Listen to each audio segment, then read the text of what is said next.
eu sou Laísa, você tá no Passo Adiante. Hoje a gente vai falar sobre representatividade e reconhecimento. Então já vai deixando o seu joinha, se inscrevendo se não for inscrito e salvando o link para poder compartilhar.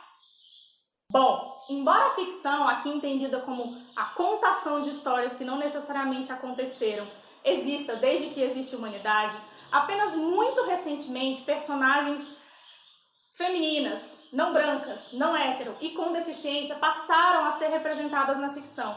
E muito mais recentemente ainda, essas personagens começaram a surgir de maneira não estereotipada nas novelas, nos livros, nas séries, nos filmes. E hoje a gente vai falar sobre isso. E a gente vai falar sobre isso porque na medida em que eu vejo corpos, experiências, vivências, situações não branco-heteronormativas aparecendo na ficção, quando eu me deparo com isso na realidade, a tendência é de que eu reaja àquilo com menos estranheza, com mais naturalidade. E aqui eu vou apresentar 4 testes que foram desenvolvidos ao longo das 2, 3 últimas décadas que nos ajudam a identificar quando um conteúdo de ficção ele é racista, machista, capacitista ou homofóbico. É importante, antes de apresentar os testes, dizer que eles não são perfeitos e que, inclusive, a partir deles surgiram outros testes, outras variantes destes testes, para tentar preencher essas lacunas que os testes originais não preenchiam.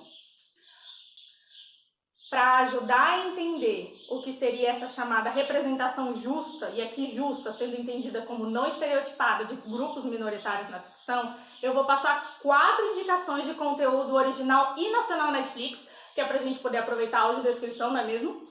Que, pela minha opinião e pela minha experiência, para além de cumprir esses critérios que eu vou apresentar aqui de cada teste, mostram de uma maneira mais condizente com a realidade como se comportam e como são esses grupos minoritários. Aqui no caso, mulheres, pessoas não brancas, pessoas não hétero e pessoas com deficiência. Laísa, por que você fala não branco, não hétero?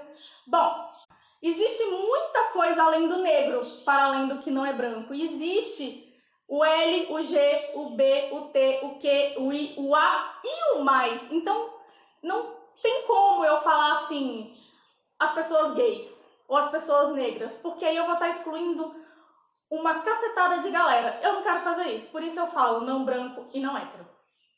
Então, depois dessa introdução, vamos aos 4 testes. O primeiro deles é o teste Bechdel-Wallace, que provavelmente você já deve ter ouvido falar. Ele ajuda a identificar elementos machistas numa obra de ficção. Então, uma obra passa no teste, ela é considerada não machista quando temos pelo menos 2 personagens mulheres que conversam entre si e não estão falando sobre homem. É um critério interessante? É um conjunto de critérios interessante? Sim. Porém, ele também não resolve muita coisa, porque eu posso estar ali, eu, Laísa, conversando com a Joana. Não estamos falando sobre homem, mas estamos falando sobre trabalho doméstico. Estamos falando sobre ter filhos, estamos falando sobre não ter uma carreira. Isso, querendo ou não, vai reforçar estereótipos relacionados à figura da mulher nessa sociedade, não é mesmo? A indicação que eu tenho para fazer nesse sentido é a coisa mais linda, que está na 2ª temporada, e conta a história de 4 amigas, a Malu, a Lígia, a Adélia e a Teresa, que têm suas histórias conectadas por razões diversas e que sim, por estarem ali inseridas num contexto de década de 50, comecinho da década de 60, elas estão lutando justamente para tomarem suas próprias decisões, para não estarem relegadas ali ao espaço doméstico, às decisões do marido, a essa função que a mulher devia desempenhar dentro de casa.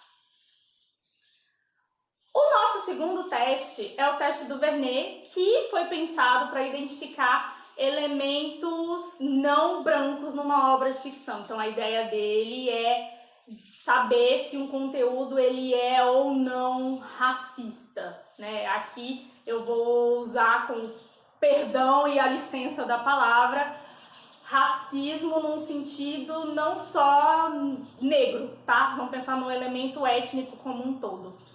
Os critérios são, eu tenho duas pessoas não brancas conversando entre si que não estão falando sobre algo que tem a ver com gente branca. Não é perfeito porque eu posso ser uma pessoa hispânica conversando com uma outra pessoa hispânica, ou uma pessoa negra com uma pessoa hispânica, ou uma pessoa hispânica com uma pessoa asiática. Não estamos falando sobre gente branca, mas estamos falando sobre morar no subúrbio. Estamos falando sobre não ter oportunidades de emprego ou de estudo. Querendo ou não, isso vai reforçar estereótipos. E aí a dica, né, a indicação que eu tenho para fazer nesse sentido é o 3%, que está na sua 4ª temporada. É uma distopia em que o elemento raça, etnia, não é o que vai diferenciar as pessoas. O que vai diferenciar ali as pessoas é a capacidade delas de passar ou não no processo. O processo, ele é uma promessa de vida melhor ali para aquelas pessoas que estão inseridas naquela história, naquela narrativa. E aí eu não tô aqui para dar spoiler, você vai ter que assistir para saber o que acontece. O nosso terceiro teste, o teste Vitor Rossi, ele já vai trazer o elemento LGBTQIA+. Então, de acordo com esse teste, uma obra de ficção passa se a gente tem pelo menos 2 pessoas que se identificam como membros, né, como representantes do grupo LGBTQIA+, sua orientação sexual ou sua identidade de gênero não é o que define o papel delas naquela narrativa, e se eu tirar essas personagens da história, a história perde o sentido. Então, aquela narrativa ela precisa importar, mas não porque ela é uma narrativa LGBTQIA+.